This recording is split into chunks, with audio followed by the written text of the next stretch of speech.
দুনিয়ায় যেই মানুষটার মরণ যেইভাবে হবে, কিয়ামতের ময়দানে আল্লাহর বান্দাটা আল্লাহর সামনে ওই অবস্থায় উঠবে। একটা মানুষ যদি তার সারা জিন্দেগিতে যদি গুনার দিকে দৌড়ায়, যে কোনো একটা গুনাহ অবস্থায় তার মরণ হয়ে যাবে, কিয়ামতের ময়দানে আল্লাহর বান্দাটা আল্লাহর আদালতে গুনাহ অবস্থায় উঠবে। ও শশীনারায়ণ মুসলমান, আমি আপনাদের কাছে জানতে চাই, একটা মানুষ যদি কিয়ামতের ময়দানে আল্লাহর আদালতে গুনাহ অবস্থায় ওঠে, বলেন তার ঠিকানাটা কোথায় হতে পারে? আবার একটা মানুষ যদি তার সারাটা জিন্দেগি নেকের দিকে দৌড়ায়, যে কোনো একটা নেক অবস্থায় তার মরণ হয়ে যাবে, কিয়ামতের ময়দানে আল্লাহর বান্দাটা নেক অবস্থায় আল্লাহর আদালতে উঠবে। আল্লাহ পাক দেখতে থাকবে আমার বান্দাটা এখনো নেক অবস্থায় আছে। কেউ যদি কিয়ামতের ময়দানে নেকের হালতে উঠতে পারে, ওই বান্দার ঠিকানাটাও কই হতে পারে তাও আপনাদের জানা আছে। এজন্য আল্লাহ জানা দেয়, ইয়া আইয়ুহাল্লাযীনা আমানুত্তাকুল্লাহ ওয়াবতাগু ইলাইহিল ওয়াসিলা। হে বান্দা, আমি আল্লাহকে ভয় করো, ওসিলা তালাশ করো। কিসের ওসিলা? নিজের নাজাতের ওসিলা তালাশ করো। ওসিলার এক নম্বর অর্থ হলো নেক আমল। তার মানে তুমি এই নেক আমলটাকেই নাজাতের ওসিলা বানাও। নেকের পথে দৌড়াইতে থাকো, নেক কাজ অবস্থায় চলতে থাকো। যে কোনো একটা নেক অবস্থায় যদি তোমার মরণ হয়ে যায়, ওই নেক আমলটাই তোমার নাজাতের ওসিলা হয়ে যাবে। এজন্যই তো নবীর সাহাবী হযরতে আবু বকর ওমর,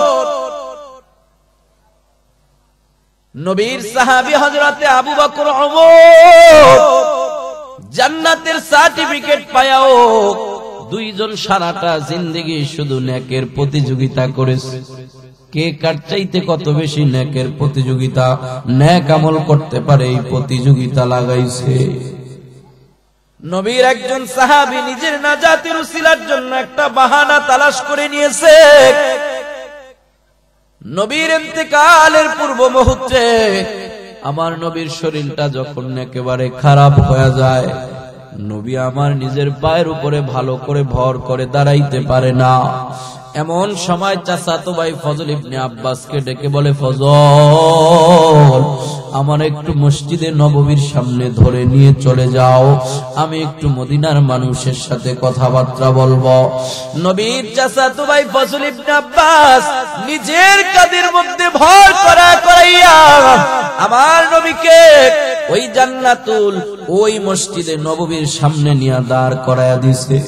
নবী আমার উঁচু একটা জায়গায় দাঁড়ায়া মদিনার সমস্ত মানুষের ডাক দিয়া বলে, ও মদিনার লোকেরা শোনো, আমি নবী কতদিন তোমাদের মাঝে আছি তা জানা নাই। কোন দিন জানি নবী চলে যায়, নবীর শরীরটা বড় খারাপ। এমনকি কেউ এই জায়গায় আসো যে আমি নবীর কাছে কোনো টাকা পয়সা পাওনা আসো, কোনো ঋণ আসো, তাহলে বলো, আমি নবী পরিশোধ করে দিতে চাই। নবীর একজন সাহাবী দাঁড়ায় কয়, নবী আমার, আপনার কাছে আমি 4টা দিরহাম পাওনা আছি। নবী আমার ডাক দেয়া বলে, সাহাবী, কেমনে তুমি আমার কাছে 4টা দিরহাম পাওনা আছো, বলো না। নবীর সাহাবী ডাক দেয়া বলে, পয়গম্বর, আপনার কাছে একজন ভিক্ষুক একদিন এসেছিল, দেওয়ার মতো কিছু ছিল না, আমার কাছ থেকে 4টা দিরহাম নিয়ে আপনি ঋণ করে ভিক্ষা দিয়েছেন। নবী আমার ডাক দেয়া কয়, ফজল, দাও দাও, সাহাবীর 4টা দিরহাম পরিশোধ করে দাও। এবার নবী আবারও ডাক দিয়া বলে, ও মদিনার লোকেরা, বলো বলো, এই জায়গায় কি এমন কেউ আসুনি যে আমি নবীর কোন অঙ্গ প্রত্যঙ্গ, হাত বা জবানের দ্বারা কোনো কষ্ট পেয়েছ? এমনও যদি কেউ থাকো তাহলেও বলো, আজকে আমি নবী তোমাদের সেই ঋণটাও পরিশোধ করে দিব। আমার অঙ্গ প্রত্যঙ্গের মাধ্যমে, কথা কাজের মাধ্যমে কেউ কি আসো কোনো কষ্ট পেয়েছ? নবীর একজন সাহাবী দাঁড়ায় বলে, পয়গম্বর, কোন একদিন যুদ্ধের ময়দানে আপনি আপনার ঘোড়ার উপরে বৈশা বৈশা আপনার চাবুকটারে নাড়াইতেছিলেন, আপনার অজান্তে আপনার চাবুকের একটা বাড়ি আমার পিঠের মধ্যে লাইগা গেছে। ও নবী, আমি আপনার কাছে একটা চাবুকের বাড়ি পাওনা আছি, যদি অনুমতি দেন তাহলে আপনার পিঠে চাবুকের একটা আঘাত দিয়ে আমি আমার ঋণ পরিশোধ করে নিতে চাই। আমার ওই চাবুকটা প্রতিবার করে রাখা আছে। এই সাহাবী, সমস্যা নাই, আমি চাবুকটা আনায় দিতেছি, তুমি আমার পিঠে একটা চাবুকের আঘাত করে তুমি তোমার ঋণটা পরিশোধ করে নাও। যেই মাত্র এমন কথা বলেছে, হযরত আবু বকর দ্বারা কয়, নবীর সাহাবী সাবধান, আমার নবীর গায়ে চাবুকের আঘাত দিবা না। আমি আবু বকর সহ্য করতে পারবো না, কারণ আমি আবু বকর আমার নবীর জীবনের চাইতে বেশি ভালোবাসি। হিজরতের সময় নবী 6 মাস পূর্বে আমাকে ইঙ্গিত করেছিল আবু বকর হিজরত করা লাগতে পারে। এই নবীর ইশারা ইঙ্গিত পাওয়ার পর আমি ওই 6 মাসের মধ্যে একদিনও রাতের বেলা আমার বিছানার সাথে পিঠ লাগায় ঘুমাই নাই। আমি রাতের বেলা আমার দরওয়াজার সাথে ট্যাক লাগায় লাগায় দাঁড়ায় থাকতাম, কখন জানি আমার নবী আয়েশা আবু বকর বলে ডাক দেয়, আর আমি আবু বকরের যেন লাব্বাইক বলতে দেরি না হয়। আমার নবী আমাকে ডাইকা অপেক্ষা করে দাঁড়ায় থাকবে, আমার নবীর বড় কষ্ট হয়ে যাবে।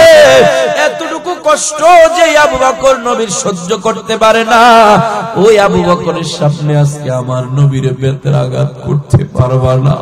ও সাহাবী, নাও নাও নাও নাও, আমি আবু বকর আমার পিঠটা তোমার সামনে পাইতা দিলাম, আমার নবীর পিঠে আঘাত করবা না, যত মন চায় আমি আবু বকরের পিঠে আঘাত করো। হায়াতের শ্রেষ্ঠ সময়গুলো এদিক সেদিক ঘোরাফেরা করে নষ্ট না করে জান্নাতের বাগানে এসে বৈশা যাও। বলা যায় না কোন কথায় জানি আল্লাহ পাক কার গলায় হেদায়েতের মালাটা ঝুলায় দেয়। কে জানি আজকের এই মাহফিল থেকে হেদায়েত প্রাপ্ত হয়ে বাড়িতে যায়। হেদায়েতের মালিক কে?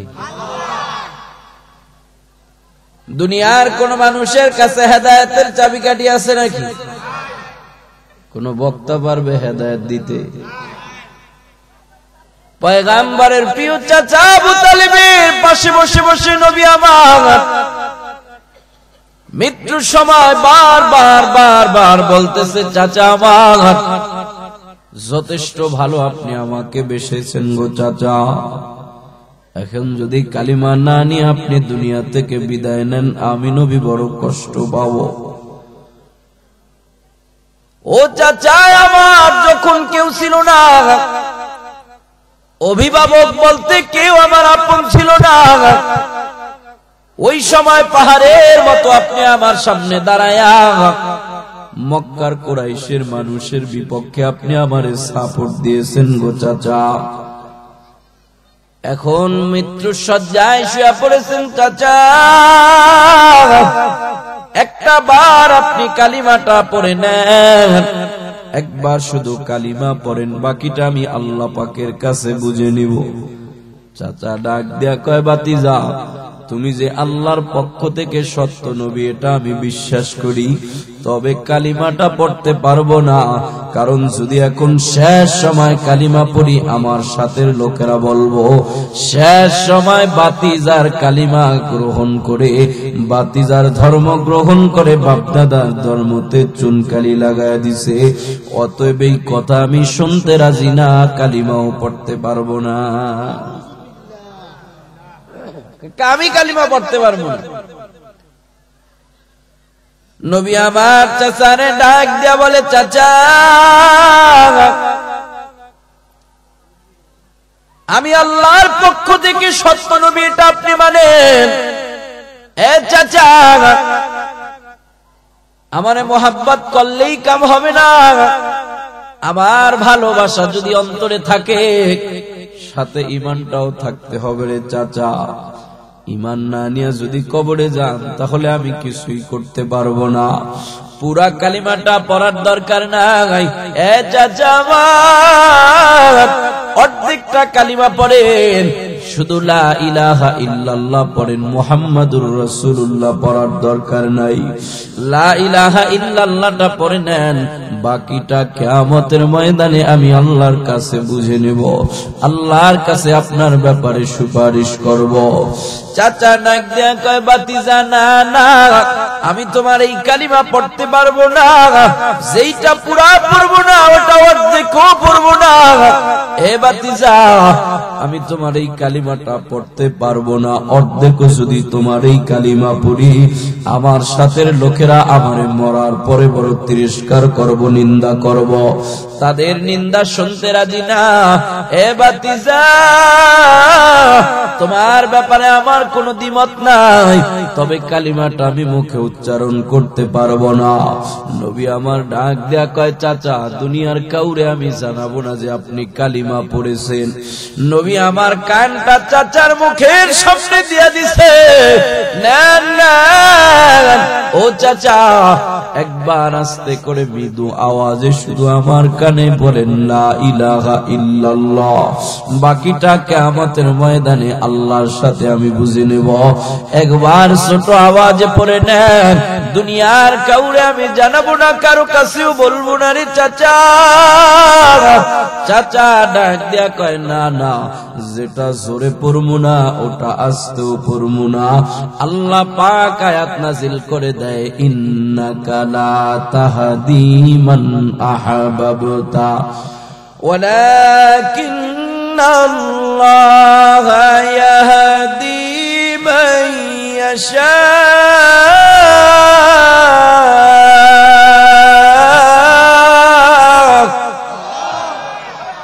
আল্লাহ পাক ডাক দিয়া বলে, ও নবী,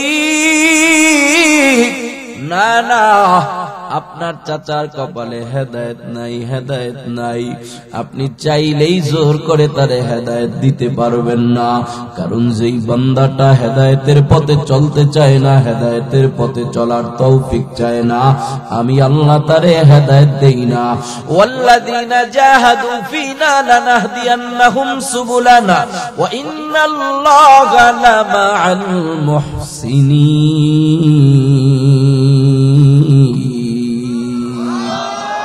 আল্লাহ বলে, যারা হেদায়েত চায়, হেদায়েতের পথে চলার জন্য চেষ্টা করে, আমি আল্লাহ তাদেরকে হেদায়েত পাওয়ার জন্য অনেকগুলো পথ আমি আল্লাহ খুলে দেই।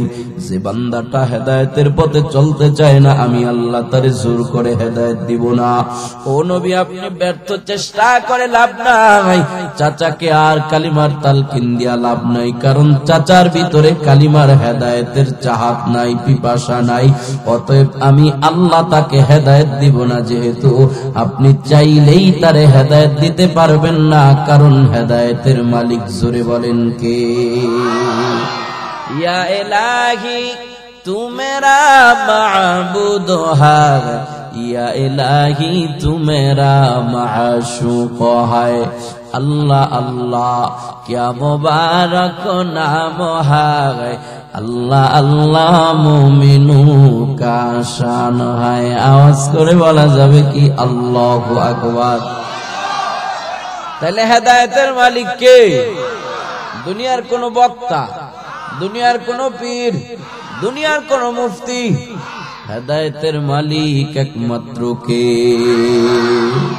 ও শশীনারায়ণ এলাকার মুসলমান, ঘরে আর বসে তাই কুনারে ভাই আমার, আল্লাহর কাছে হেদায়েতের আশায় আজকের এই মাহফিলে আইসা বইসা যাও। যদি আল্লাহ পাক এই মাহফিলে বসার একটা কথাও কবুল করে নেয়, একটা সুবহানাল্লাহ আলহামদুলিল্লাহ যদি কবুল করে নেয়, হতে পারে ওই একবার সুবহানাল্লাহ আলহামদুলিল্লাহ আল্লাহ পাকের কাছে কবুল হওয়ার কারণে কিয়ামতের ময়দানে এটাই নাজাতের উসিলা হয়ে যাবে।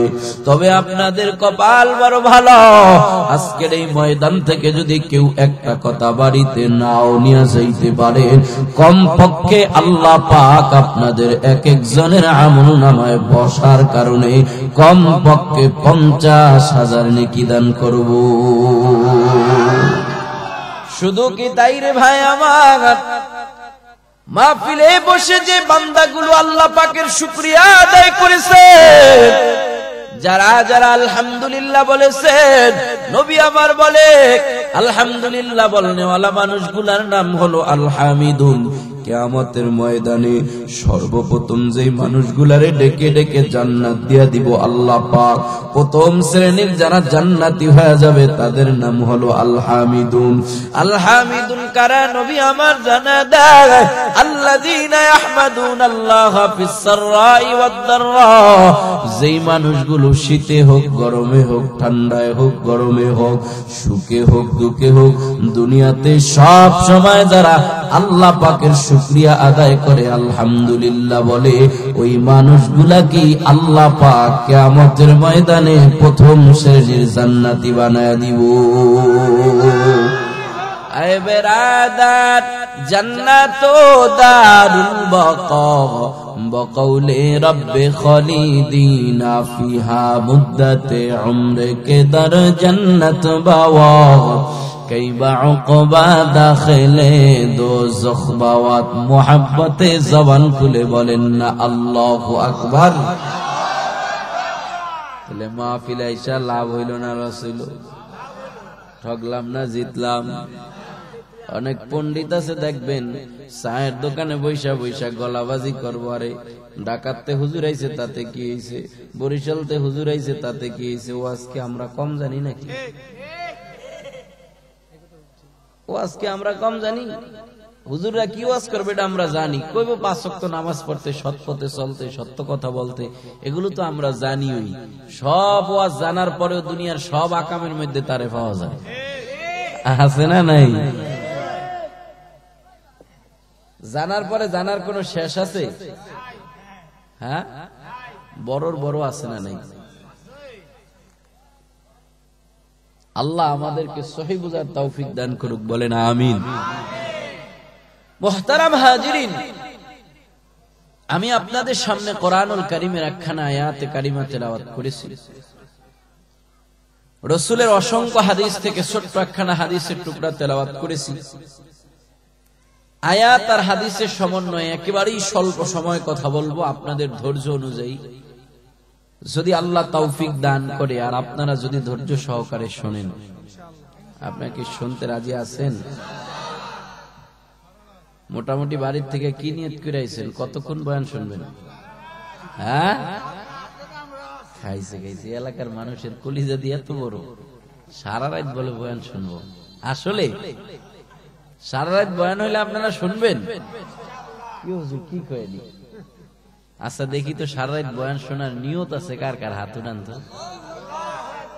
মাশাআল্লাহ মাশাআল্লাহ, হাত নামান হাত নামান।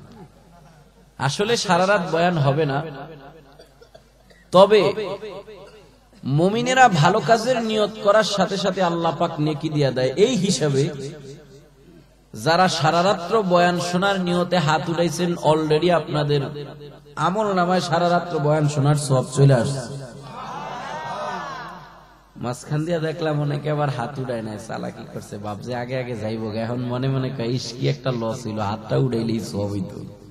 হ্যাঁ, তারপরে আরেকটা চান্স দেওয়া হোক নাকি? কোন বয়ান সারা রাত হবে না, যদি হয়, যদি তাহলে শোনার নিয়ত আছে কার কার? দু হাত তুলে আল্লাহকে দেখান। নারায়ে তাকবীর, নারায়ে তাকবীর। দিন ইসলাম, দিন ইসলাম, আল কোরআনের আলো, আল হাদিসের আলো। কোরআন হাদিস যেখানে, আলেম ওলামা যেখানে, ওয়াজ মাহফিল যেখানে, গান বাজনা যেখানে, মাশাআল্লাহ, আমরা তো ভালো চালাক দেখা যায়। যেখানে গান বাজনা আছে ওই জায়গায় নাই আপনারা? সত্যি গান বাজনা যেখানে হয় ওখানে মুসলমান থাকতে পারে? যেগুলো যায় এগুলো আসল মুসলমান। এরপরেও মুফতি মমতাজরে দাওয়াত দেন, দেখবেন যে ওরে আল্লাহ পাবলিকের অভাব নেই, ঠিক কিনা? আল্লাহ আমাদের সবাইকে সহি বুঝার তৌফিক দান করুক, বলেন আমিন। মুহতারাম হাজিরিন, আমি যে আয়াতে কারিমা তেলাওয়াত করেছি, আমার এই আয়াতের মধ্যে আল্লাহ পাক বিশ্ববাসী মানব মণ্ডলীকে একটা মেসেজ দিয়েছে। কি দিয়েছে? মেসেজটা সংক্ষেপে শুনে আপনাদের কাছ থেকে বিদায় নিব ইনশাআল্লাহ। আল্লাহ পাক বলেন আয়াতে কারিমায়, ওয়াসারিউ, ও বিশ্ববাসী মানব মণ্ডলী, তোমরা সবাই মিলে প্রতিযোগিতা দিয়া দৌড়াও।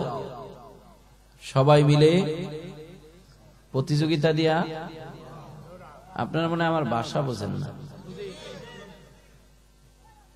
কথা বোঝা যায় আমার? আমিও বইয়া মজা পাইতেছি না আজকে। ভাষা না বুঝলে তো আবার বয়ান বুঝবেন না। আমার সাথে একটু বইলেন, তাইলে বুঝবো যে আপনারা ওয়াজ বুঝতেছেন। গত বছরের আগের বছর আসছিলাম না, ওই বছরে আমি ওই মাহফিলে গেছিলাম লালমনিরহাটে। তো অনেক দূরের পথ, তো যাইতে যাইতে আমার মানে জার্নি অনেক দীর্ঘ হওয়ার কারণে আমার একটু জরুরতে ধরছে, জরুরত মানে পড়সাবে ধরছে। তো ড্রাইভারে বললাম গাড়িটা একটু থামাও, আমি একটু জরুরত সারমু, পড়সাব করে নেই। এখন আরেক দেশে গেছি, পশ্চিমটা একটু জানা লওয়া দরকার না কিও, কারণ ভুলে যদি আবার পশ্চিম দিকে বইয়া ফুরি, এমনি হুজুরকে দোষের অভাব নেই। হ্যাঁ, কিছু মানুষ আছে হুজুরকে ফায় ফায় দোষ ধরে। রাস্তা দিয়ে একটু জোরে হাঁটলে কিছু মানুষ কইব, দেখছো কত জোরে জোরে আড়ে, দাওয়াত একটা খায় মনে হয় আরেকটা আছে, কথা কয় না। আস্তে হাঁটলেও দোষ, কইব দেখ মাইশের বাড়ি খায়া ফেটলে লড়তারে, কথা কয় না। আলেমাসে বলে টিকে আছে মোদের দেশ, নয়তো খোদা গজব দিয়ে করে দিত শেষ। আলেমরা এই দেশের গর্ব, যার তুলনা নাই। আলেমরা কেউ উগ্রবাদী জঙ্গিবাদী নয়, তাদের যারা উগ্র বলে ওরাই উগ্র হয়। তো চিন্তা করলাম আমি হুজুর মানুষ, আবার বক্তা, বলে যদি এই জায়গায় শেষ করে, তো বেসালে পড়ার দরকার নাই, কারো কাছে জিজ্ঞেস করে নেই, তাই ভালা। তো একটা অটো ড্রাইভার আসতেছে, তারে জিজ্ঞাইলাম ভাই পশ্চিম কোন দিকে? এবারে হুজুর একটু সামনে গেলেই ভাইবেন। সে কি আমার ভাষা বুঝছে? আমার ভাষাও বোঝে নাই, আমার পশ্চিমও দেখাইতে পারে না। আমি এখন পুরা বিপদে পড়ছি, প্রস্রাব করতে পারতাছি না। ওই বেড়ার মতো আপনারা যদি আমার ভাষা না বোঝেন, তাহলে আমি কমু একটা, বাড়ির যে আমল করবেন আর একটা। আমি কম মুস ভিজায় পানি খাও মাকরু, আপনারা বাইর যায় করবেন টোস ভিজায় পানি খাও মাকরু। সমস্যা আছে না নাই? তাহলে আমার ভাষা কি আলহামদুলিল্লাহ বুঝা যায়? যদি বুঝে থাকেন তাহলে বলেন, আল্লাহ পাক সবাই মিলা প্রতিযোগিতা দিয়ে কি দিতে বলছে? আরো জোরে বলেন। আল্লাহ দৌড় দিতে বলছে, আপনারা দৌড় দিতে রাজি? সবাই রাজি? কোন দিকে দৌড় দিবেন? হ্যাঁ, পশ্চিম দিকে। যাক, খারাপ কান্নায় ভালোই কইছেন। এই বছরের আমার সবচাইতে ছোট মাহফিল এটা। এক জায়গায় বিশাল বড় মাহফিল, আপনাদের এই মাহফিলের 4টা-5টা সমান হইব। তো জিগাইলাম আল্লাহ পাক সবাইরে দৌড় দিতে বলছে, আপনারা কি দৌড় দিতে রাজি? হুজুর পুরা রাজি। আমি জিগাইলাম কোন দিকে? ওই কোনাতে এক বুড়া উঠটা কয় বাড়ির দিকে। তো পাশে এমন সভাপতি সাহেব বসা থাকে না, তারে জিগাইলাম কি ব্যাপার সভাপতি সাহেব, উনি বাড়ির দিকে দৌড় দিব কা, ওনার কি ওয়াজ পছন্দ হয় না? সভাপতি সাহেব আমার কানে কানে আয়া, হুজুর ওনার ডায়াবেটিসটা একটু করা, মনে হয় ধরছে। আপনারা কি বুড়িয়ার মতো এমন ডায়াবেটিস ওয়ালা মানুষ আছেন? বাড়ির দিকে দৌড় দৌড় লোক আছেন? বরং যারা এখনো বাড়ি ঘরে আছেন, মুনাজাতের আগে আগে তাড়াতাড়ি মাহফিলের দিকে দৌড় দেন, ঠিক কিনা বলেন? তবে আমরা কোন দিকে দৌড়ামো আল্লাহ পাক বলে দিব না? আমাকে আল্লাহ বলছে কি বলে নাই? আল্লাহ কি যেমন তেমন আল্লাহ? আল্লাহ বলেন, ওয়াসারিউ ইলা মাগফিরাতিম মির রাব্বিকুম। ও বিশ্ববাসী মানব মণ্ডলী, সবাই মিলে প্রতিযোগিতা দিয়া দৌড়াও। সবাই মিলে প্রতিযোগিতা দিয়া কোন দিকে দৌড়াবো? আল্লাহ আল্লাহ বলেন সবাই মিলে প্রতিযোগিতা দিয়া দৌড়াও ইলা মাগফিরাতিম মির রাব্বিকুম, তোমাদের রবের মাগফিরাতের দিকে দৌড়াও। এবার বলতে পারেন হুজুর মাগফিরাত কাকে বলা হয়? মুফাসসিরিনে ইকরাম মাগফিরাতের দুইটা অর্থ লিখেছেন। এক নম্বরে মাগফিরাতের অর্থ হলো নেক আমল। আওয়াজ করে বলা যাবে কি কি আমল? নেক আমল আমাদের দরকার আছে না নাই? নেক আমল আমাদের কেন দরকার? অন্য এক আয়াতের মধ্যে আল্লাহ কারণটা জানায় দেয়, ইন্নাল্লাযীনা আমানু ওয়া আমিলুস সলিহাতি কানাত লাহুম জান্নাতুল ফিরদাউসি নুজুলা। নিশ্চয়ই যারা ঈমান আনবে আর নেক আমল করবে, ঈমান আর নেক আমলের বিনিময় আল্লাহ পাক তাদেরকে জান্নাতুল ফিরদাউস দান করবে। ও শশীনারা এলাকার মুসলমান, আমি আপনাদের কাছে জানতে চাই, আমরা সবাই জান্নাতুল ফিরদাউসে যেতে চাই কি চাই না? কারা কারা যেতে চাই দুটা হাত উঠায় আমার আল্লাহরে দেখাই। ও দয়ার মালিক আল্লাহ, দেখো দুনিয়ার জান্নাতে বৈশা তোমার গোলামগুলো আখিরাতের সর্বোচ্চ জান্নাতে বসার আশা পোষণ করেছে। আল্লাহ দুনিয়ার জান্নাতে যেমন তুমি বসার তৌফিক দিয়েছো, এই উসিলায় আমাদের সবাইকে এইভাবে আখিরাতের সর্বোচ্চ জান্নাত জান্নাতুল ফিরদাউসে বসার মতো তৌফিক দান করিও। জোরে কোন আমিন।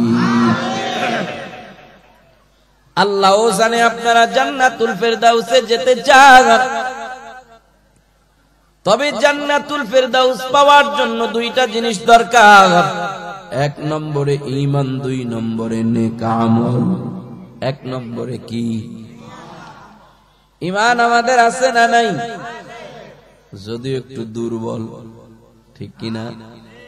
কচু পাতার পানি যেমন করে টলমল, এই জমানার ঈমান হায় রে তেমনি দুর্বল। ঈমান আমাদের এত দুর্বল, এত দুর্বল, ভোটের সময় 500 টাকার নোটের কাছে ঈমান বিক্রি হয়ে যায়, ঠিক কিনা বলেন?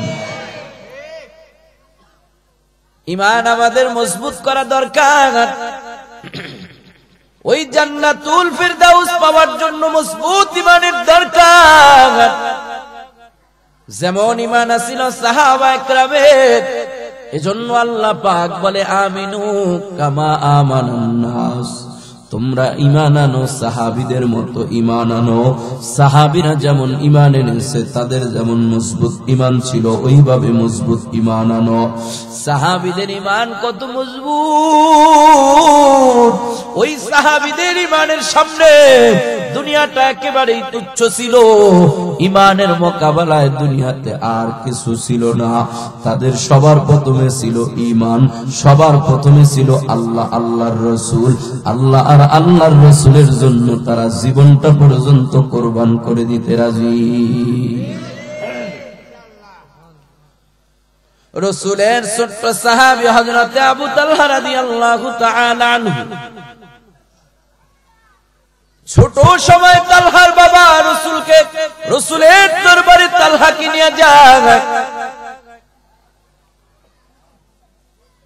ছোট মানুষ বাবার কাছে বায়না ধরেছে, বাবা তুমি একাই নবীর দরবারে যাও। এ বাবা, আমিও তোমার সাথে একদিন নবীর দরবারে যেতে চাই। এ সন্তান, নবীর দরবারে যাইবা। নবীর দরবারে যাইলে তো নবীর প্রতি ঈমান আনতে হবে, আল্লাহর প্রতি ঈমান আনতে হবে, নবীরে মুহাব্বত করতে হবে। হ্যাঁ বাবা, তুমিও যেমনটা করেছো আমিও তেমনটা করব। তালহার বাবা তালহাকে নবীর দরবারে নিয়ে যায়। নবী ডাক দিয়া বলে, তালহা রে, সত্যি কি তুমি নবীরে ভালোবাসো?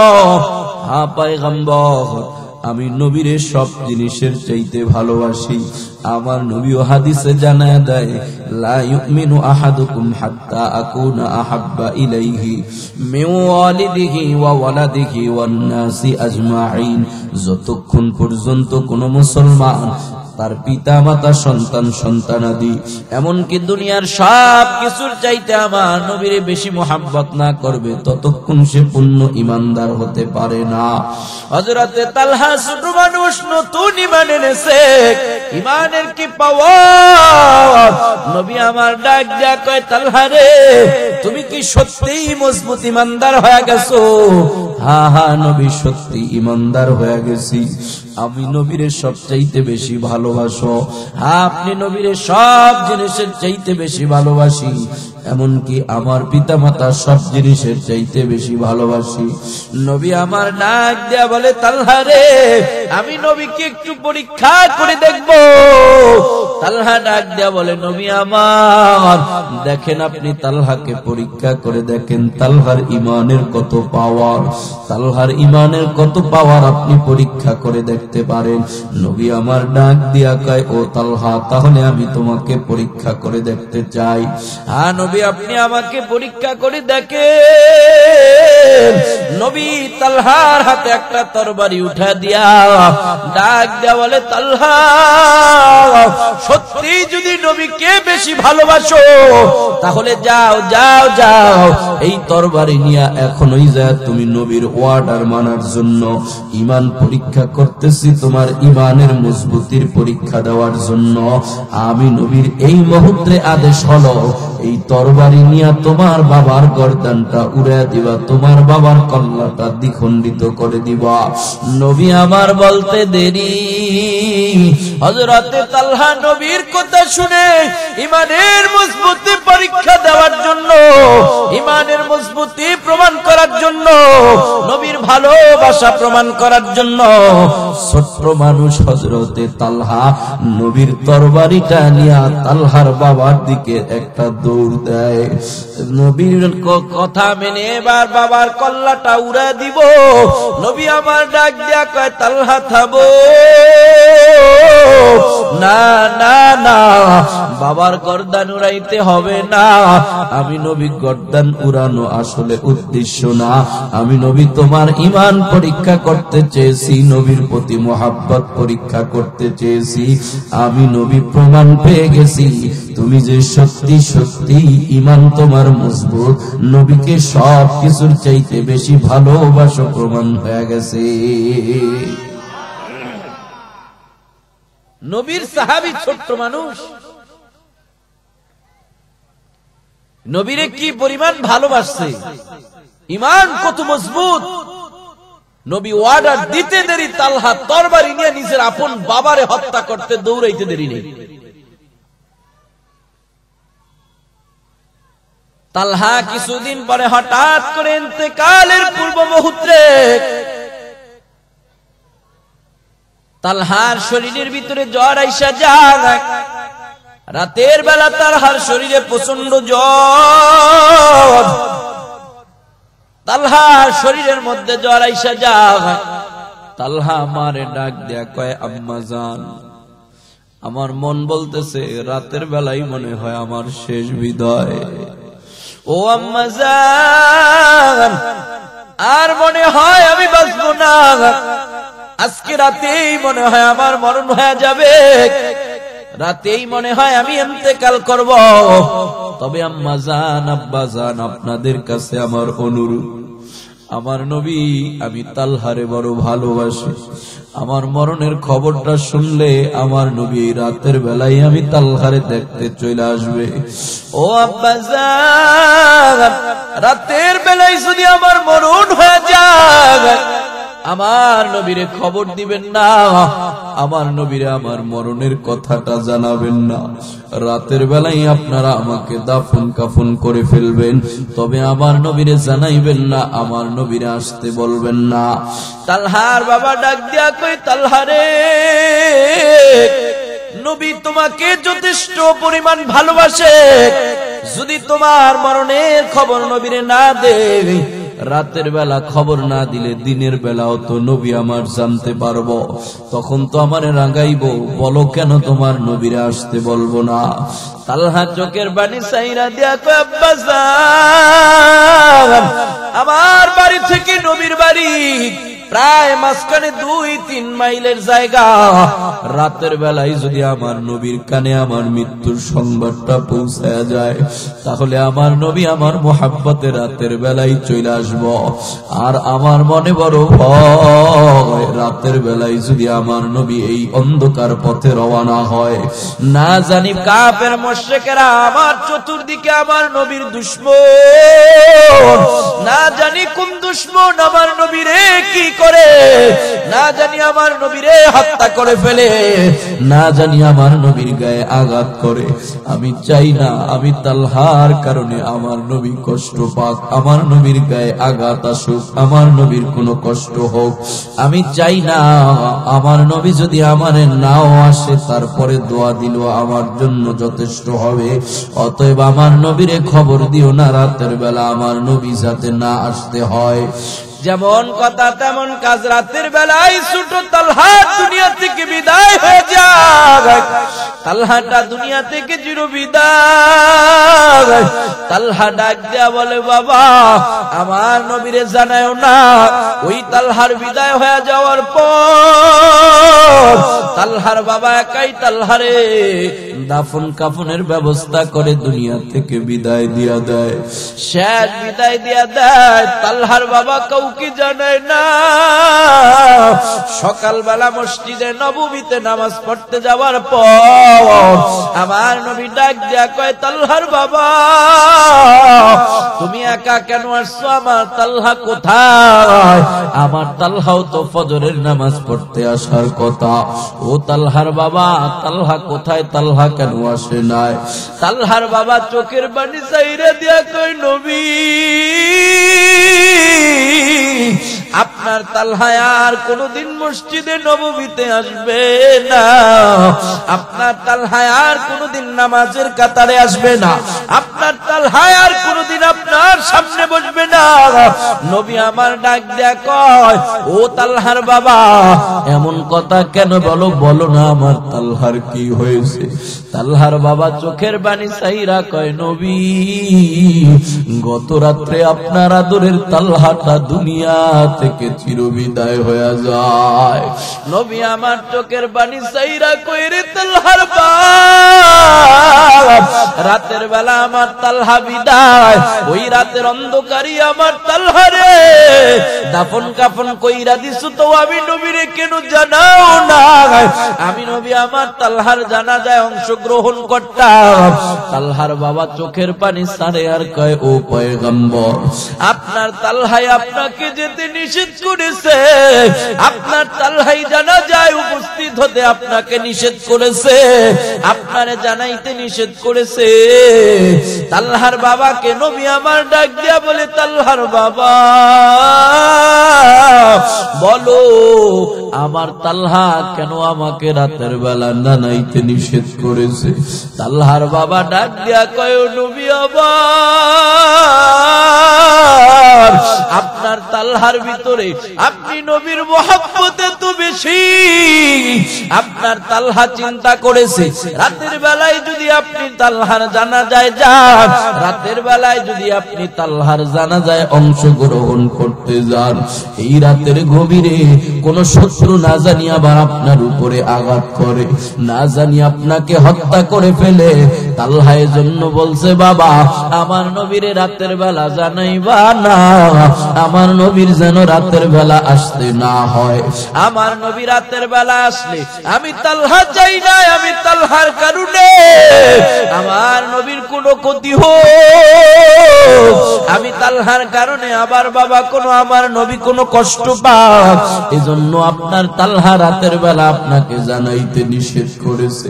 নবী আমার চোখের পানি ছেড়ে কাঁদে আর বলে, তালহার বাবা চলো আমার আদরের তালহার কবরটা জিয়ারত করতে যাই। তালহার ভিতরে এত নবীর প্রেম, তালহা নবীর জন্য এত পাগল, আমার নবীও তালহার প্রেমে পাগল হয়ে গেছে। তালহার মধ্যে এত ইমানের মজবুতি ছিল, নবী আমার তালহার কবর জিয়ারত করতে যায়। এ তালহার বাবা চলো চলো, আমার তালহার কবরের পাশে আমার নিয়ে যাও।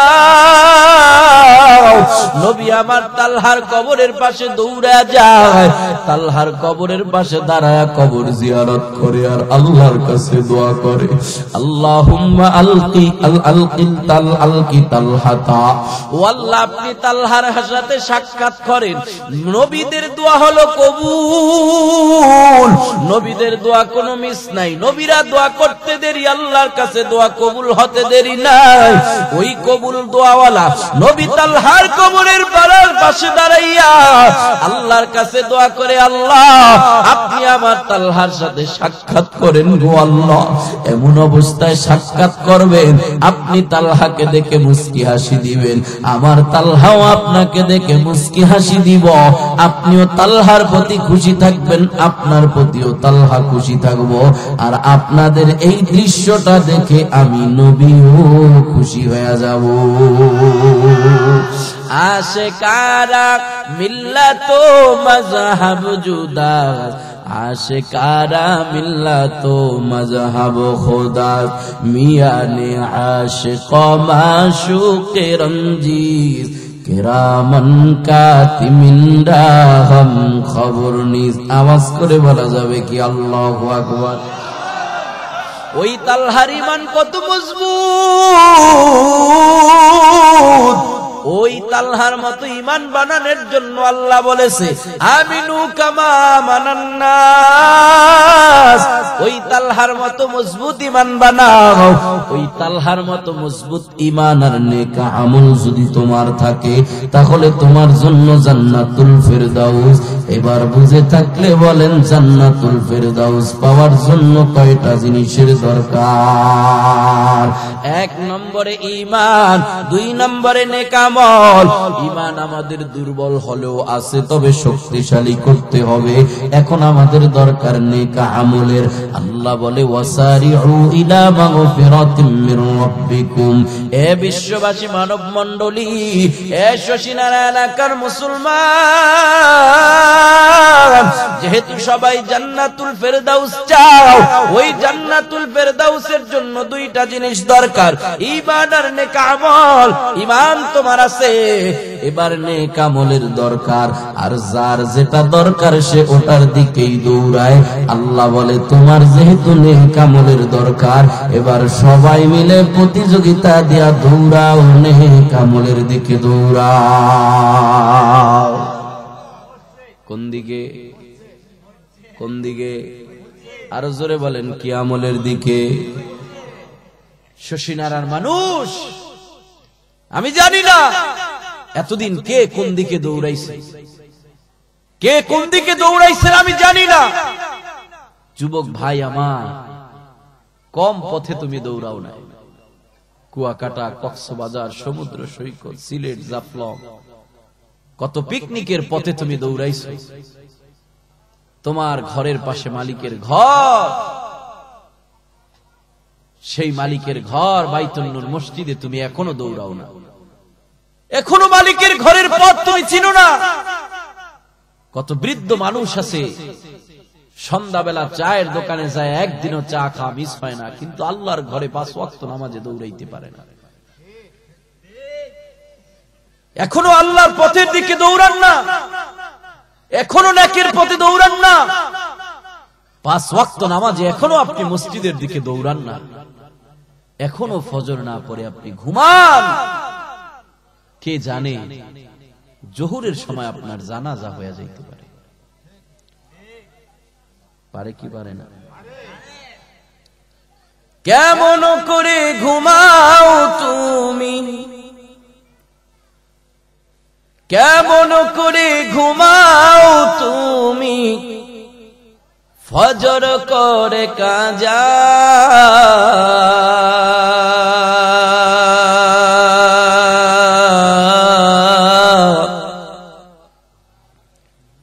এমন তো হতে পারে জোহরে জানাজা তোমার এমনও তো হতে পারে জোহরে জানাজা, হতে পারে কি পারে না? তাই যদি হয় সুশীলার মানুষ আজকের এই ময়দানে বসে পণ আর প্রতিজ্ঞা করেন আল্লাহর এই মেসেজ পাওয়ার পর, যে আল্লাহ নেকের দিকে দৌড়াইতে বলেছে, মেসেজ পাওয়ার পর এই এলাকার নারী পুরুষ জোয়ান বৃদ্ধ সবার মনের পণ আর প্রতিজ্ঞা হবে, আল্লাহ হায়াতের জিন্দেগিতে যতদিন বাঁচায় রাখে আর গুনার দিকে দৌড়াবো না, আর মালিকের নাফরমানির দিকে দৌড়াবো না। যতদিন আল্লাহ হায়াতে বাঁচায় সবাই মিলে দৌড়াবো, তো নেকের পথে দৌড়াবো। রাজি আছি ইনশাআল্লাহ? এখন নিয়ত করেন দৌড়াবো, তো 5 ওয়াক্ত নামাজের দিকে দৌড়াবো। এতদিন যেমনে গেছে গেছে, এখন থেকে যদি অন্তরে প্রতিজ্ঞা করেন যে আমি এখন থেকে 5 ওয়াক্ত নামাজি হয়ে গেছি, আগামীকালকে না, এখন থেকে যদি অন্তরের ভিতরে দৃঢ় প্রতিজ্ঞা করতে পারেন, আগামী ফজরের ওয়াক্ত হওয়ার আগে যদি আপনি মারা যান, আল্লাহর কাছে বেনামাজি নয় নামাজি হয়ে উঠবেন ইনশাআল্লাহ। অন্তরে পণ করে আর 1 ওয়াক্ত নামাজও ছাড়বো না, আর 1 ওয়াক্ত নামাজও ছাড়বো না, আর গুনার দিকে দৌড়াবো না। গুনার দিকে বহু দৌড়াইছে, প্রতিযোগিতা দিয়ে সবাই জাহান্নামের দিকে দৌড়াইতেছে। আজকে থেকে বন্ধ করে দেন গুনার দিকে দৌড়ানোর পথ, নেকের দিকে দৌড়া। কেন দৌড়াইবেন নেকের দিকে? নবী আমার জানা দেয়, ইন্নাকুম তাহইয়াউনা কামা তামুতুন। দুনিয়ায় যে মানুষটার মরণ যেইভাবে হবে, কিয়ামতের ময়দানে আল্লাহর বান্দাটা আল্লাহর সামনে ওই অবস্থায় উঠবে। একটা মানুষ যদি তার সারা জিন্দেগিতে যদি গুনার দিকে দৌড়ায়, গুনার দিকে দৌড়ায়, যে কোনো একটা গুনাহ অবস্থায় তার মরণ হয়ে যাবে, কিয়ামতের ময়দানে আল্লাহর বান্দাটা আল্লাহর আদালতে গুনাহ অবস্থায় উঠবে। ও শশীনারায়ণ মুসলমান, আমি আপনাদের কাছে জানতে চাই, একটা মানুষ যদি কিয়ামতের ময়দানে আল্লাহর আদালতে গুনাহ অবস্থায় ওঠে, বলেন তার ঠিকানাটা কোথায় হতে পারে? আমার বলার দরকার নাই, আপনারাই বোঝেন ভালো যে তার ঠিকানা কই হইতে পারে। একটা মানুষ যদি গুনাহ অবস্থায় আল্লাহর সামনে ওঠে, আবার একটা মানুষ যদি তার সারাটা জিন্দেগি নেকের দিকে দৌড়ায়, যে কোনো একটা নেক অবস্থায় তার মরণ হয়ে যাবে, কিয়ামতের ময়দানে আল্লাহর বান্দাটা নেক অবস্থায় আল্লাহর আদালতে উঠবে। আল্লাহ পাক দেখতে থাকবে আমার বান্দাটা এখনো নেক অবস্থায় আছে। কেউ যদি কিয়ামতের ময়দানে নেকের হালতে উঠতে পারে, ওই বান্দার ঠিকানাটাও কই হতে পারে তাও আপনাদের জানা আছে।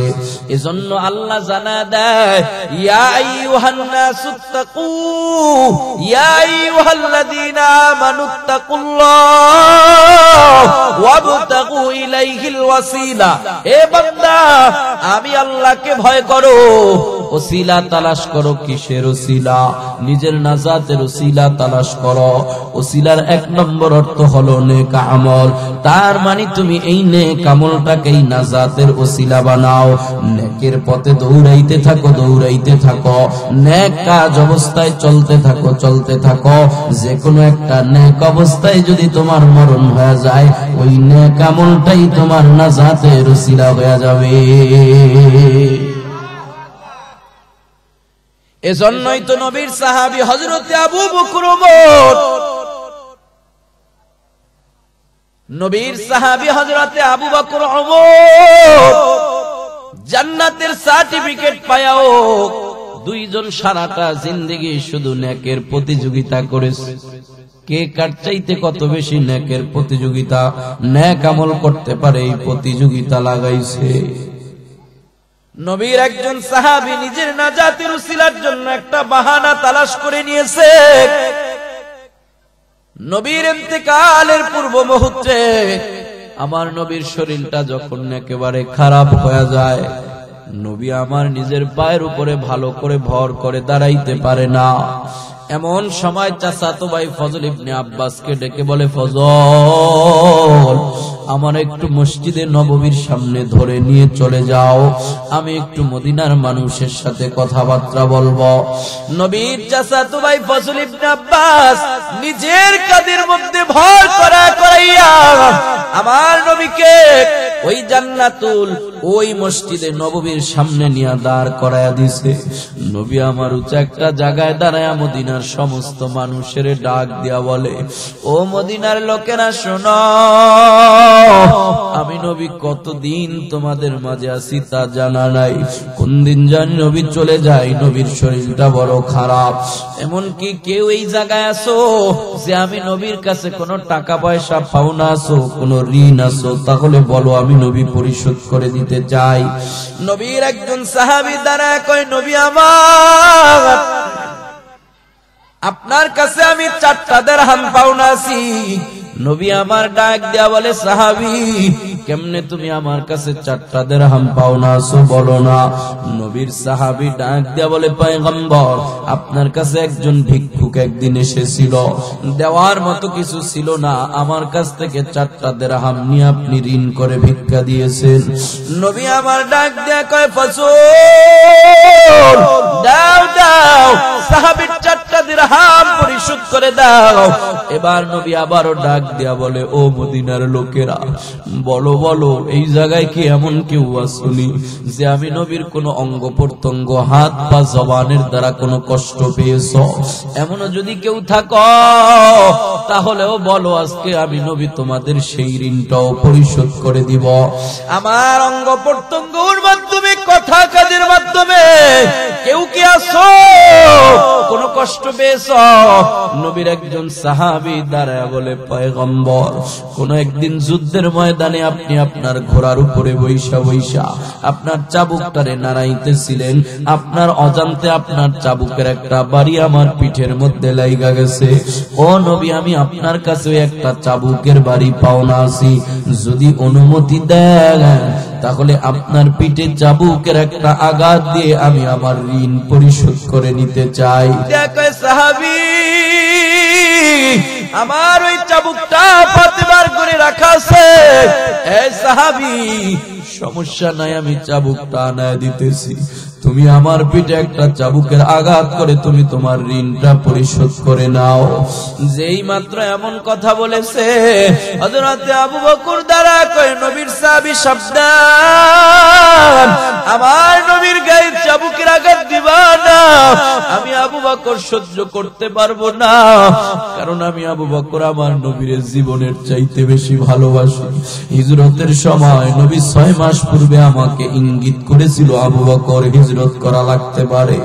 এই নবীর ইশারা ইঙ্গিত পাওয়ার পর আমি ওই 6 মাসের মধ্যে একদিনও রাতের বেলা আমার বিছানার সাথে পিঠ লাগায় ঘুমাই নাই। আমি রাতের বেলা আমার দরওয়াজার সাথে ট্যাক লাগায় লাগায় দাঁড়ায় থাকতাম, কখন জানি আমার নবী আয়েশা আবু বকর বলে ডাক দেয়, আর আমি আবু বকরের যেন লাব্বাইক বলতে দেরি না হয়।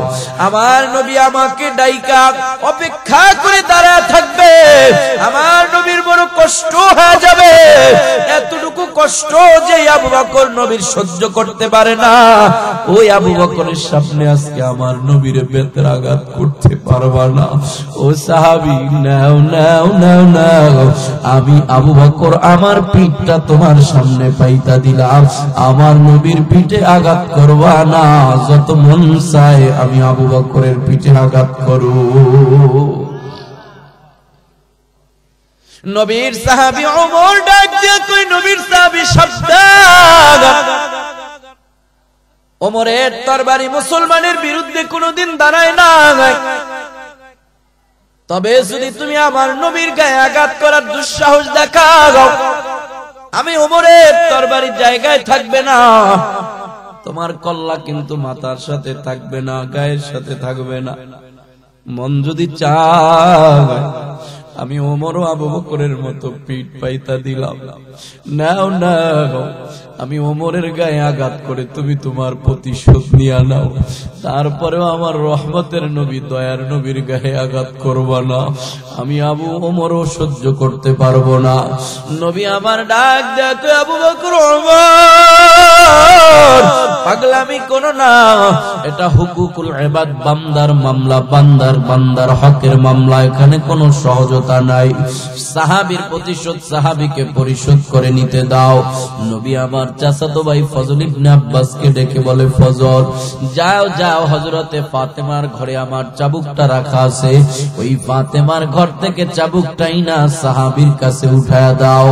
ফজল ফাতেমার ঘরের মধ্য থেকে চাবুক নিয়ে যেই মাত্র বের হবে, ফাতেমা ডাক দিয়া বলে, ফজল বাবার এই যুদ্ধের চাবুক নিয়ে এখন কেন বের হও?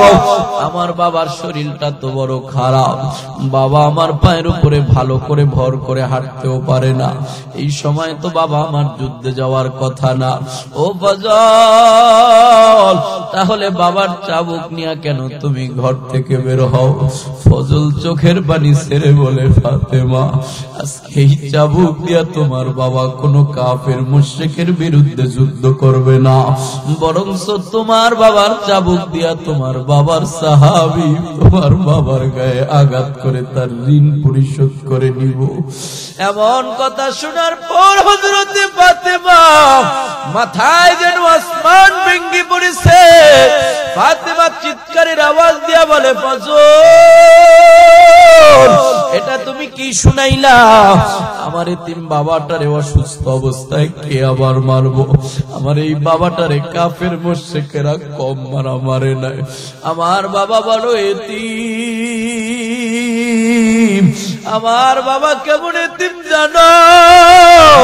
আমার বাবা কোনদিন তার বাবারে দু চোখে দেখে না, বাবারে কোনদিন বাবা বলে ডাকতে পারে না। বাবা ডাকের মধ্যে কি মজা সেটা আমার বাবা কোনদিন অনুধাবন করতে পারে নাই, কারণ মায়ের গর্ভে থাকা অবস্থায় তার বাবা দুনিয়া থেকে চিরবিদায় হয়ে গেছে। মাত্র 6 বছর বয়সে আম্মা জানু বিদায়। আমার বাবা এতিম অবস্থায় রাস্তার মধ্যে যা পয়সা পয়সা কান্না করত। কাফের মুশরিকরা আমার বাবারে কম মারা মারে না। আবু জাহেল আমার বাবার গাড়ির মধ্যে উঠে নারী বুড়ি চাপায়া দিছে। খানায় কাবার সামনে আমার বাবারে মাঝে মধ্যে মক্কার কাফেরেরা এমন ভাবে বাবার গলার মধ্যে কাপড় পেঁচাইয়া টান মারত, আমার বাবার জিহ্বাটা বাহির হয়ে যাইত, বাবার এই নুরানি চেহারাটা রক্ত বর্ণের লাল হয়ে যাইত। আমার বাবা বড় এতিম, এতিম বাবাটারে বাবার কোন সাহাবী আবার মারবো? আমি ফাতেমা সহ্য করতে পারবো না, কারণ আমার বাবার আমি সারা আর কেউ নাই, বাবা বড় এতিম। এমন এতিম নবী আমার, পিতা মাতা নাই যে তার, তারপরেও কত মারা মারলো তারে বেঈমানে। নবী বিনে কে তরাবে পুলসিরাত মিজানে, নবী বিনে কে তরাবে পুলসিরাত মিজানে। ফাতেমা হযরতে হাসান আর হুসাইনকে ডেকে বলে, হাসান আয় আয় আয় আয়, তাড়াতাড়ি নানাজির সাহাবীর সামনে দৌড়া যা যা যা, নানার কোন সাহাবী তোর নানাজিরে মারবো? আমি আম্মাজান সহ্য করতে পারবো না তোদের আম্মাজান হয়ে। তোরা দুই ভাই যা নানাজির সাহাবীর সামনে পিঠ পাইতা দে, যেন তোদের পিঠে আঘাত করে তোর নানাজিরে যেন না মারে। নবীর কলিজার টুকরা নাতি দয় হাসান আর হুসাইন দৌড়া নবীর সাহাবীর কাছে যা। সাহাবীর দুই হাত ধইরা দুই ভাই টানে আর কয়, নানাজির সাহাবী, নানাজির এত সুন্দর চেহারার দিকে তাকাইলে কি তোমার মায়া লাগে না? কি সুন্দর চেহারা, যেই চেহারার দিকে তাকাইলে চাঁদ সূর্যের আলো বিলীন হয়ে যায়। हरा गुम्बदो जो देखोगी जमाना भूल जाओगी अगर तैयबा को देखोगी तो आना भूल जाओगी ना इतना ज्यादा चाँद तारो अपनी रंगत पर मेरे आका को देखोगी चमकना भूल जाओगी। अल्लाहु अकबर। कवि डेके बोले आकाशेर चंद्र तारका शुने ना गो आमार नबी एत सुंदर ওই নবীর চেহারার সাথে তোমাদের চাঁদ সূর্যের আলো যদি এক জায়গায় রাখা হয় আমার নবীর চেহারার সৌন্দর্যের সামনে চন্দ্র সূর্যের আলো এক নিমিষেই বিলীন হয়ে যাবে। নবীর কলিজার টুকরা নাতি দয় হাসান হুসাইন বলে এ নানার সাহাবী আমার নানার এই চেহারা দেখে কি তোমার মায়া লাগে না? এমনি চেহারাওয়ালা মানুষটার গায়ে তুমি মারবা? আম্মা জান সহ্য করতে পারবো না, আমরাও সহ্য করতে পারবো না। নাও আমি হাসান আমার ভাই হুসাইন তোমার সামনে পিঠ পাইতা দিলাম, যতক্ষণ মন চায় দুই ভাইয়ের পিঠের মধ্যে আঘাত করো, তারপরেও আমার নানা জিরে আঘাত করবা না। সাহাবীদের মধ্যে কান্নার রোল পড়ে গেছে। নবী আমার ডাক দেয়া কয় নানাজি পাগলামি করো না, সরে যাও, সাহাবীকে তার ঋণ পরিশোধ করে নিতে দাও।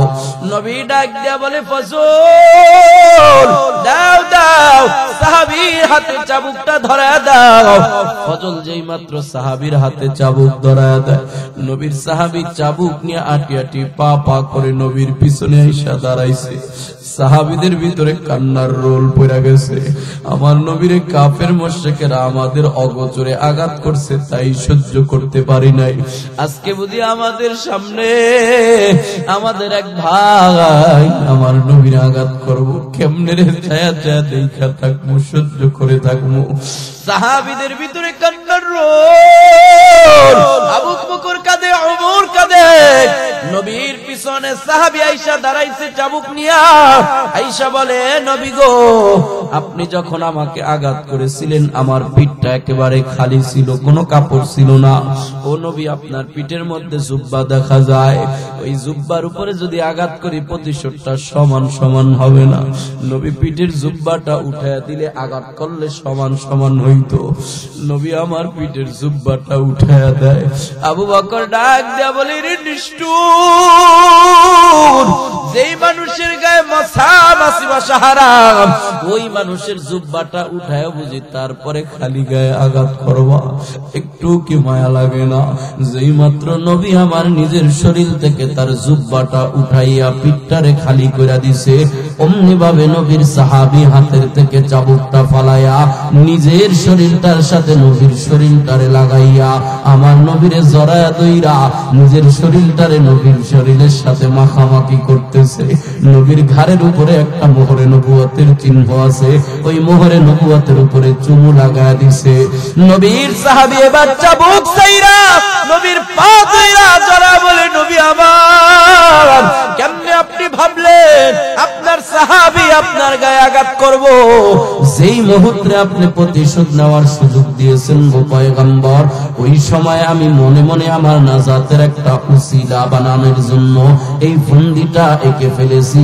ও পয়গম্বর আপনারে আঘাত করা আমার উদ্দেশ্য না, বরং আমার উদ্দেশ্য ছিল আমার শরীরটা আপনার শরীরের সাথে লাগায়া যেন আমার শরীরটাও জান্নাতি শরীর হয়ে যায়, আমার শরীরটাও যেন আপনার শরীরের মতো জান্নাতি হয়ে যায়।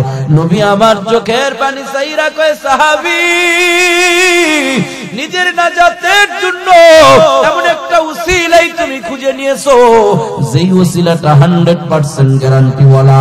আমার নবীর আমি নবীর শরীরের সাথে তোমার শরীর লাগানোর কারণে আল্লাহ পাক তোমার এই শরীরের জন্য জাহান্নামের আগুনটা চিরস্থায়ী ভাবে হারাম করে দিয়েছে। এবার আপনারা বলতে পারেন হুজুর, নবীর সাহাবী নবীরে পাইয়া নবীরে জড়ায়া দইরা নিজের নাজাতের উসিলা বানাইছে, আমরা কারে জড়ায়া ধরব? আমরা তো নবী পাই নাই, আমাদের মাঝে তো নবী নাই। নবী আমার আপনাকে আমাকে উৎসাহ দিয়া বলে, মান আহাব্বা সুন্নতি ফাকাদ আহাব্বানি ওয়া মান আহাব্বানি কানা মাই ফিল জান্নাহ। যে বান্দাটা, যে উম্মতটা আমি নবীরে পায় নাই, আবু বকর আমি নবীরে পায় নবীর সাথে জান্নাতি হয়ে গেছে, ওমর নবীরে পায় নবীর সাথে জান্নাতি হয়ে গেছে। যেই উম্মতগুলো আমি নবীরে পায় নাই, ওই উম্মত আমি নবীর সাথে যদি জান্নাতে যেতে চাই, ওই উম্মতের মাঝখানে আমি একটা পথ রেখে গিয়েছি, মান আহাব্বা সুন্নতি ফাকাদ আহাব্বানি ওয়া মান আহাব্বানি কানা মাই ফিল জান্নাহ। যে উম্মতটা আমি নবীরে পায় নাই, তবে আমি নবীর আদর্শ পাইছে, আমি নবীর সুন্নত পাইছে, ওই সুন্নতটারই মুহাব্বত করেছে, ওই আদর্শটাকেই মুহাব্বত করেছে, আদর্শটাকেই জড়ায়া ধরেছে। নবী আমার বলে, ওয়া মান আহাব্বানি, ওই উম্মতটা যেন আমার সুন্নতটারে মুহাব্বত করার কারণে আমি নবীরই মুহাব্বত করলো, আমার সুন্নতটারে জড়ায়া ধরার কারণে আমি নবীরই জড়ায়া ধরলো। ওয়া মান আহাব্বানি কানা মাই ফিল জান্নাহ। আবু বকর আমার সাথে যেমন জান্নাতি হয়ে গেছে, সেই উম্মত আমি নবীরে মুহাব্বত করছে আমার আদর্শ আর সুন্নতরে মুহাব্বত করার মাধ্যমে। ওই আদর্শ আর সুন্নতকে মুহাব্বত করার কারণে সে আমাকেই মুহাব্বত করেছে। আর যে আমাকে মুহাব্বত করে, ওই উম্মতের জায়গা যদিও 1500 বছর পরে শশীনারাতে জন্ম নিয়েছে, কিন্তু ওই উম্মতের জায়গাও কানা মাই ফিল জান্নাহ। ওই উম্মত আমি নবীর সাথে একসাথে জান্নাতে থাকবে। শশীনারার মুসলমান সবাই কি নবীর সাথে জান্নাতে থাকতে চাই? সবাই চাই। বাস্তবে না মুখে মুখে, অন্তর থেকে না মুখে মুখে। নবীর সাহাবীরা বাস্তবে প্রমাণ করে দিয়েছে, নবীর সাথে জান্নাতে যাওয়ার জন্য যা যা করা দরকার তাই করেছে। নবী যখন যেটার হুকুম দিয়েছে তখন সেটা করেছে। নবী বলছে এখন ব্যবসা বাণিজ্য চলবে না, যুদ্ধে যেতে হবে। সাহাবা একরাম প্রস্তুত হয়ে গেছে, নবীর সাথে জান্নাতি হয়ে গেছে। নবী বলে, আমার 1500 বছর পরে আসা উম্মতেরা যারা আমি নবীরে দেখে নাই, ওরা যদি আমি নবীর সাথে জান্নাতে যেতে চায়, ওদের জন্য কাম হলো ওরা আমি নবীর আদর্শকে মুহাব্বত করবে, আমি নবীর আদর্শকে বাস্তবায়ন করবে, আমি নবীর আদর্শ অনুযায়ী চলাফেরা করবে। আপনারা সবাইকে আমি আমার নবীর সাথে জান্নাতে যেতে চান? যদি সত্যি সত্যি নবীর সাথে জান্নাতে যেতে চান, তাহলে আজকে পরীক্ষা করে দেখব নবীর একটা আদর্শের উপরে আপনাদের আমল করাবো। করতে কি রাজি আছেন?